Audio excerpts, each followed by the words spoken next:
50 लक्षर launch कारबार CBI जाल रे सेना अधिकारी कोलकाता आर्मी कर्नल को गिरफ्त कला सीबीआई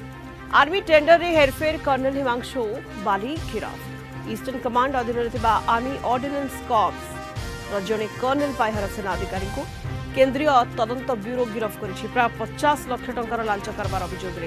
सीबीआई यह कार्यानुष्ठान ग्रहण कर अधिकारी माने सूचना देते कर्नल हिमांशु बाली विरुद्ध में अभियोग कानपुर एक बेसरकारी संस्था ईस्टर्न ग्लोबल लिमिटेड बेआईन भाव से साहाय्य करुले टेंडर प्रक्रिया रे हेरफेर करने निम्नमानर सामग्री सैंपल को मंजूरी देवा एवं कंपनी बाकी थिबा तथा बढ़ई चढ़ई प्रस्तुत कर बिल गुड़ी को पास कराइबारे से सहयोग करुले सीबीआई द्वारा रुजु होइतिबा एफआईआर अनुसार ईस्टर्न ग्लोबल लिमिटेड निर्देशक माने